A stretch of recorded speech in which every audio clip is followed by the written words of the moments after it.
everybody, and welcome to another Top 5 board gaming video. Today's video is all about engine building. This is a relatively unique mechanic in board games that's all about setting up something that keeps feeding and feeding and feeding and building and building and building and gets bigger and huge and awesome, right? Now, before I get started, as always, if you haven't done so already, please take a look at my Facebook and my Twitter pages. On those, I will post fun and new articles, new videos, contests, giveaways, all sorts of cool stuff, and it is a great way to stay in touch with me. So please do so if you have not already. Now, back to today's topic of engine building.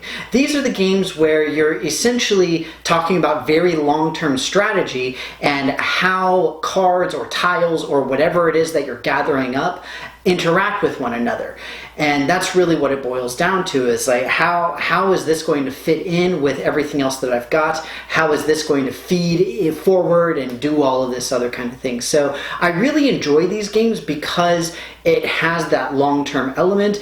It's the type of game that can take a few plays to really understand and really get into and know how it's going and things like that. A lot of different games do it to different extents. So for example, Seven Wonders, you have the relatively minor mechanic of if you build a specific location, then you can build like sort of the next level location for free, or at least much more cheaply, depending on which version you're playing, and things of that nature. So it's not really an engine necessarily. That's more of just building up off of what you already have. Whereas an engine builder is designed as I do this one thing and then all of this other stuff happens. So it's really cool and it's tremendously fun once you really get it going. A lot of these games start off kind of slow and it takes a little while to really build it up, but once you've got it built up, then it just like catapults everybody towards the end of the game, and it's tremendously fun. But without further ado, we're going to get right into my number 5. Number 5 on this list is actually the only game that I do not own, and it is a card/board game called St. Petersburg. This relatively recently actually just got a second edition. As you may have guessed, it takes place in Russia, and the idea is that you're essentially building up your coins, you're building up the different buildings that give you certain bonuses, and then you're trying to get aristocrats. These are like different categories of cards essentially that you're getting. As you're getting builders, then essentially they give you direct monetary funds. You get money that you can use every round to buy more cards, and it's one of the things that you see in a lot of engine builders where initially you're just like, wow, I want everything, but I can afford nothing. And then later on, as the cards get cycled through and everything, you're just sort of like grasping for like, okay, what can I make work with what I've already got? Like, what have I already built up that will sort of mesh with everything else I've got going on? Because you get certain bonuses, like if you've got a certain number of aristocrats or a certain number of buildings and you get a specific card, then it'll give you a bonus for having X number of those different things. The reason that this is a little bit lower on the list is, while it is an engine builder at its core, unfortunately it's just kind of a tough game to find, and it's literally been several years since I've been able to play it, which is just really unfortunate because it's a great game and it's a lot of fun. But I think it's just really the game that I had the least amount of fun with, and that's why it's lowest on this list. But it is really a good, solid core engine builder. St. Petersburg, my number 5.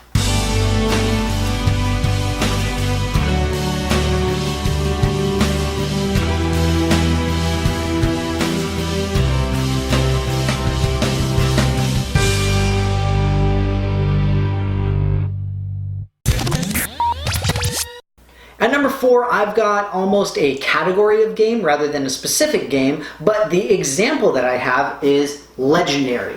And really the games that, or the generalized sort of category for this is deck builder games. Because again, the whole point of a deck builder game is that you are literally building up your own deck of cards, right? And you're going to be using those same cards all throughout. So when you're talking about Legendary, or I guess Dominion is another really popular example as a real true blue engine builder, you're talking about, take an extra action, draw more card, take extra action, more card, more money, money, blah, blah, blah, blah, blah, blah, blah. You know, and you're just like chaining all of these things. And like with Legendary, I like it a little bit more. I like the theme more because it's, you know, Marvel, and I'm a fan of Marvel comics.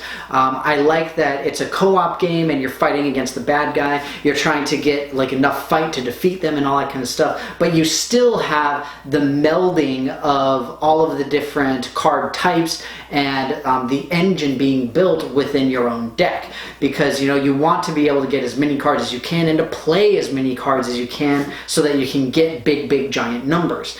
And it's pretty well known, like if you play certain cards, they'll have different symbols on them, and then some of the cards have text that say if you have played a card with this specific symbol, then you get a bonus, you know, and stuff like that. So you do get that sort of engine gears grinding type of thing. And one thing I like particularly about deck builders is more often than not they'll have some kind of a mechanic that will allow you to get rid of stuff that isn't really helpful. Which is kind of cool because you sort of cull the herd and just eliminate the things that are not part of like your main engine. So whether it's like the starting cards or just something you picked up so that you had something to start building, it's really cool in that sense, and they're relatively unique because most engine builders, you're just sort of stuck with what you've got since the beginning of the game. Just the reason that this is lower on the list is just because in general I like deck builders less than I like some of the other game types that I'm going to be talking about. And that's really what it boils down to. It's just they're not overly complex, but there's a lot of logistics involved with getting deck builders, especially if you're playing with expansions. Legendary, I don't have any expansions. Dominion, I do, and it comes down to like being a bit of a headache just to get everything together. But either way, deck builders, specifically Legendary, is my number 4.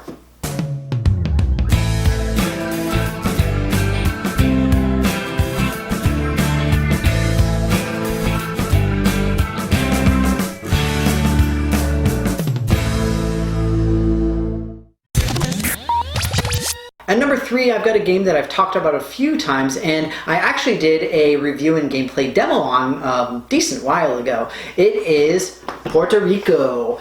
This is probably the classic example, at least that I can think of, when it comes to engine building. In this game, the idea is that you are trying to grow, produce, ship, sell goods, like agricultural goods. So we're talking about corn and indigo, sugar, tobacco, and coffee, I believe, are the ones that you're trying to get.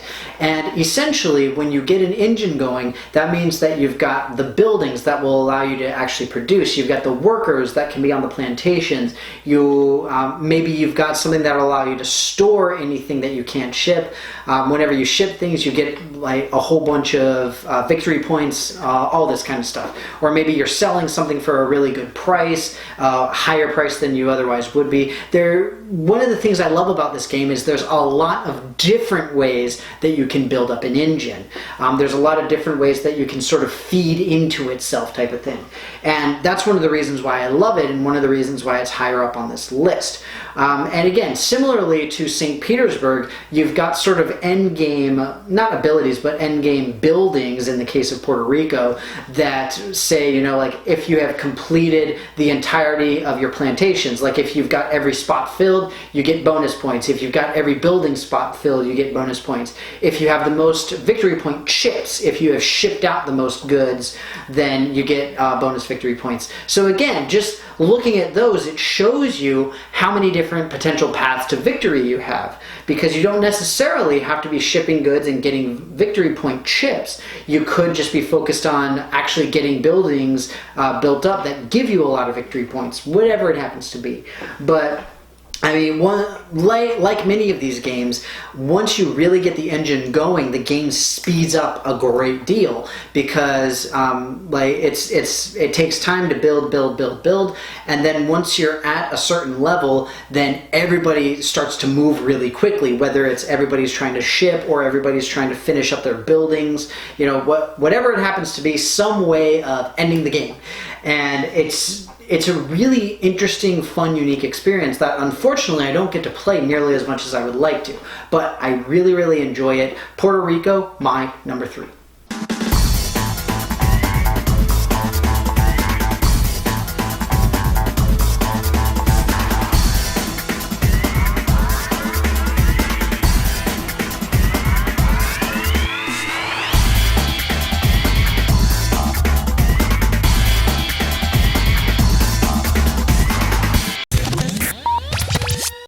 2, I've got a game that I have talked a little bit about in this context because it's one that I've compared to a lot of other games, and it's one of my favorite games of all time, and that is Race for the Galaxy.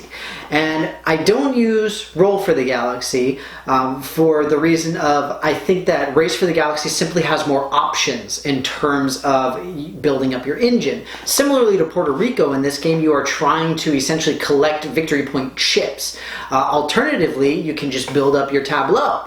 And you can just race and try to get it done as quickly as possible. Fundamentally, one of the greatest things about the engine building aspect of Race for the Galaxy is you've essentially got sort of a production side of it, and then you've got a military side of it. If you go with military worlds, then the more military worlds you get, then the more military power you get, so you're able to just complete your tableau much more efficiently and much more quickly. The thing is that military worlds generally don't give you goods. You're not able to really produce things, you're not able to get a lot of physical stuff. But it's a completely different system because military worlds allow you to conquer other military worlds, and you don't have to pay for them in the traditional way in this particular game. So again, similarly to Puerto Rico, you've got different paths to victory that work just depending on how your cards fall, so to speak. But the reason I got this over Roll for the Galaxy is you have a lot more options in terms of the exact cards that you can play. Just like all of these other things, you've got like the end game cards that you really have to have if you want any hope of winning whatsoever. And just, it's a really incredible feeling to say, like, I'm going to take all of these goods, consume all of them, and I'm going to take like 6 victory points. And there's just something about that feeling. But again, it boils down to you build up, and you got to think far ahead. You got to think like, okay, where am I going to go with this? How is it going to work? Hopefully you won't have to shift your strategy. Sometimes you end up having to, more so in Puerto Rico you end up doing that if people are growing the same stuff as you are. But either way, a great game. Race for the Galaxy, my number 2.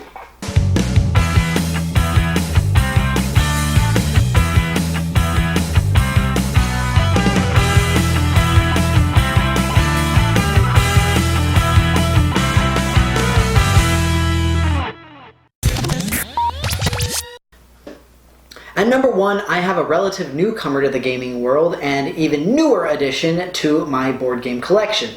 It is Terraforming Mars. This has very quickly become one of my favorite games. I love the theme, I love the science behind it, I love the variety in the starting companies, I love that you can play it solo. It's a great game, let's just face it.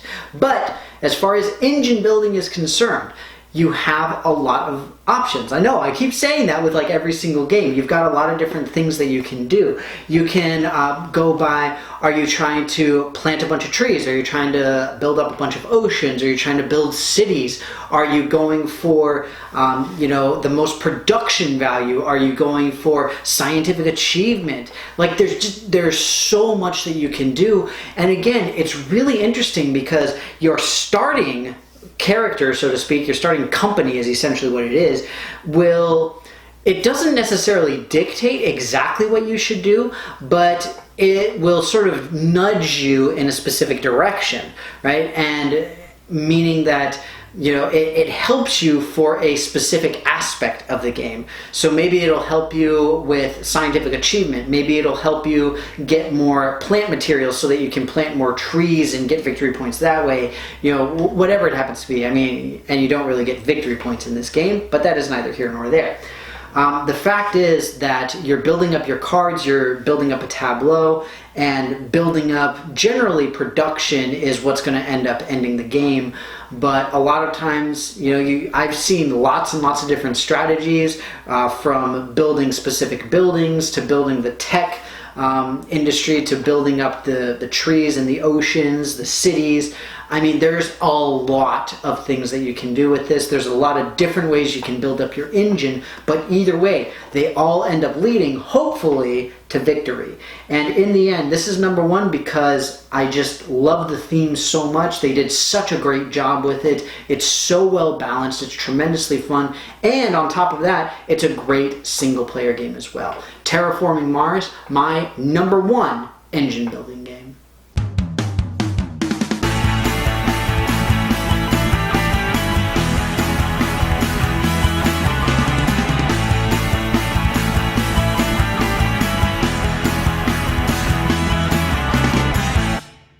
Well folks, that's going to be it for me. I hope that you enjoyed this video on my top 5 favorite engine building games.